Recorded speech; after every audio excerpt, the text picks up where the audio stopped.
அதுதானே பழகா. அம்மா இப்பவும் சொல்லறேன், நான் உனக்கு குடுக்கறேன்னா யாரு எப்ப குடுக்கறது? பொண்ணுகிட்ட இப்போதைக்கு குடுக்க முடியல. ஆத்தா இன்னைக்கு நான் குடுத்துட்டேன், அவன் நாளைக்கு உனக்கு குடுப்பா.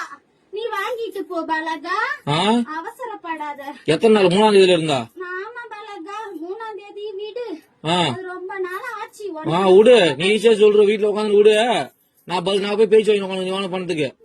நீ ஏன் பதில் சொல்ற? அம்மா நான் சொல்றேன். சொல்லலாம் பதில. என் பொண்ணுக்கு ஆத்தா நான் குடுத்துட்டேன். என் பொண்ணு கையெல்லாம் உன் கைக்கு வந்ததுக்கு அப்புறம் கொடுக்க வேண்டிய இடத்துல குடுத்துக்க பலகா. எப்போ வரும்?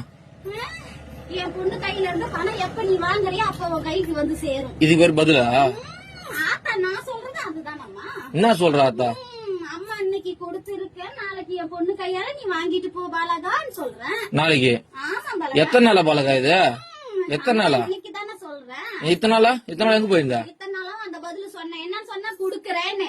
இன்னைக்கு என் பொண்ணுக்கு கொடுத்திருக்கேன், நாளைக்கு நீ வாங்கிட்டு போ பாலகா. உன் பொண்ணு கொடுத்தது இப்ப உன் பொண்ணு எடுத்து கட்ட சொல்லு முதல்ல. என் பொண்ணு கையில இன்னும் பணமா வந்து சேரல. அப்புறம் கொடுக்க வேண்டிய சீரை தான் கொடுத்திருக்க இன்னைக்கு. என் நகைய பவுனா கொடுத்து வச்சுக்கிறியா? நாளைக்கு உன் கையில பணமா வரும் பாலகா. லோனை வாங்கி போட்டு இது ஒரு கதை.